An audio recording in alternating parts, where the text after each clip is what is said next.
সেখানে অনেক লোক সমালোচনা আছে, কিন্তু তারপরেও সেই নীতিমালার মধ্যে আমাদের শ্রমিকদের স্বার্থ, আমাদের চালকদের স্বার্থ, মালিকদের স্বার্থ, মেকানিকদের স্বার্থ সেখানে আছে। ফলে আমরা বিআরটি এর চেয়ারম্যানকে আমরা স্মারকলিপি দিলাম। প্রিয় বন্ধুগণ, আমরা স্মারকলিপি দিয়েছি গত আমরা আগস্ট মাসে 21 তারিখ আমরা বিআরটি এর চেয়ারম্যানকে আমরা স্মারকলিপি দিয়েছি ওই বৈদ্যুতিক ফ্রি হলে নীতিমালা আমাদের পরামর্শ গ্রহণ করে বাস্তবায়ন করার জন্য। প্রিয় বন্ধুগণ, আমরা যখন ওই স্মারকলিপি দিয়ে ফিরছি, তারপরে আমরা হঠাৎ করে দেখতে পেলাম এখানে একটা নতুন করে ব্যাটারি রিক্সার নামের, সেখানে ই রিক্সার নামে একটা নীতিমালা তৈরি করার কথা বলা হলো এবং সিটি কর্পোরেশন নাকি সেই গাড়ির লাইসেন্স প্রদান করবে। আমরা পরিষ্কার করে বলতে চাই, সিটি কর্পোরেশন কাদেরকে লাইসেন্স দিবে সেটা পরিষ্কার না।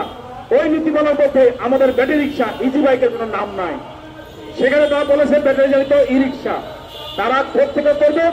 আমরা পত্রিকা দেখলাম গ্রামীণ নামে একটা কোম্পানি, আকিজ মোটর, বর্তমান সরকারের উপদেষ্টা, আমরা জেনেছি যে মামলাটি হয়েছিল গত বছর, সেই মামলা কিছু তারা যুক্ত ছিলেন।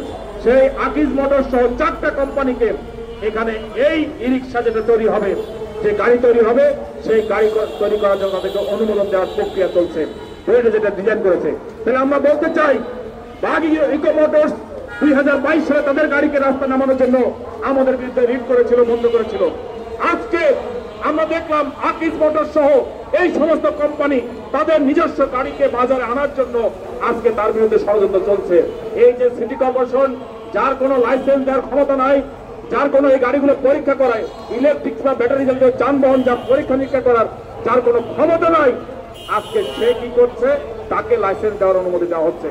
এবং আমরা দেখলাম বলা হলো প্রত্যেক ওয়ার্ড অফিসে সেখানে ফর্ম জমা দেওয়া হবে, সেখানে কি আমাদের ড্রাইভাররা তারা যদি একটা তাদের নিবন্ধন নাম্বার নিয়ে যায়,